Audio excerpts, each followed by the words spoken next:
শুভ ৰাতিপুৱা আশা কৰো সকলোৱে ভালে আছে। আজি মই আপোনালোকৰ বাবে এটি নতুন বিষয়বস্তুৰ ওপৰত ভিডিঅ' লৈ আহিছোঁ আৰু আজি আমাৰ ভিডিঅ'ৰ বিষয়বস্তু হৈছে English grammar for DLED subject prefix and suffix. আগতে আমি প্ৰিফিক্সৰ ডেফিনেশ্যনটো বুজিলোঁ। চাওক, প্ৰি শব্দটোৰ অৰ্থ হৈছে আগতে, বিফোৰ আৰু ফিক্স। সো প্ৰিফিক্স মানে কোনো এটা শব্দ যেটো আমাৰ ফিক্স আছে আৰু তাৰ আগতে আৰু এটা নতুন শব্দ বহুৱাব লগা। এতিয়া আমি উদাহৰণ চাবলৈ গ'লে যেনেকুৱা আমি হেল্পলেছ ক'ব পাৰোঁ। চাওক, হেল্পলেছ ইয়াতে দুটা শব্দ আছে, হেল্প আৰু লেছ। সো লেছৰ আগতে কি শব্দ বহিছে? হেল্প। সো হেল্পটোৱে আমাৰ হৈছে প্ৰিফিক্স। যেনেকুৱা বেডৰুম, বেড প্লাছ ৰুম দুটা শব্দ আছে। সো ৰুমৰ আগত কি শব্দ বহিছে? বেড। ইয়াতে বেড শব্দটোৱে হৈছে প্ৰিফিক্স। ট্ৰান্সফাৰ, ট্ৰান্সফাৰ শব্দটো দুটা শব্দ আছে, ট্ৰান্স প্লাছ ফাৰ। ফাৰৰ আগত কি শব্দ আছে? ট্ৰান্স, আৰু ট্ৰান্সটোৱে হৈছে প্ৰিফিক্স।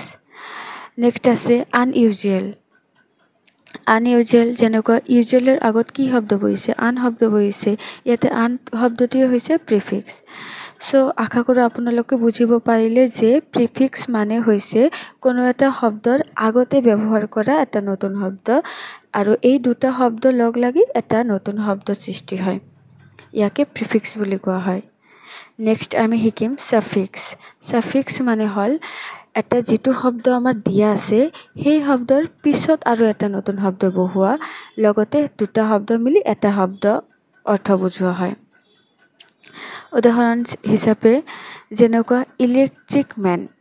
চাওক, ইয়াতে electric men, electric plus men, ইলেক্ট্ৰিকৰ পিছত মেন শব্দ বহিছে। সো মেন শব্দটো ইয়াতে সাফিক্স। যেনে ক্লাছৰুম, ক্লাছ প্লাছ ৰুম, ক্লাছৰ পিছত ৰুম বহিছে, ৰুম শব্দটো ইয়াতে সাফিক্স। যেনেকুৱা হেল্পলেছ, হেল্পৰ পিছত বহিছে লেছ। সো লেছ শব্দটো ইয়াতে সাফিক্স। হেল্পফুল, হেল্পৰ পিছত ফুল বহিছে। সো ফুল শব্দটো হৈছে সাফিক্স। মুভমেণ্ট, মুভৰ পিছত মেণ্ট বহিছে আৰু মেণ্ট শব্দটোৱে হৈছে সাফিক্স।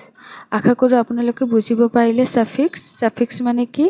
যেতিয়া আমাৰ কোনো এটা শব্দ থাকে, ফিক্স হৈ থাকে, তাৰ পিছত আমি এটা নতুন শব্দ বহুৱাই শব্দটোৰ মিনিং সলনি কৰি দিওঁ, তাকেই সাফিক্স বোলে।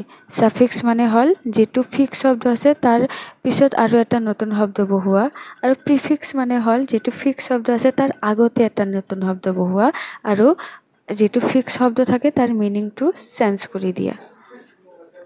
ধন্যবাদ। আজিৰ কাৰণে ইয়াতেই সমাপ্ত কৰিলোঁ।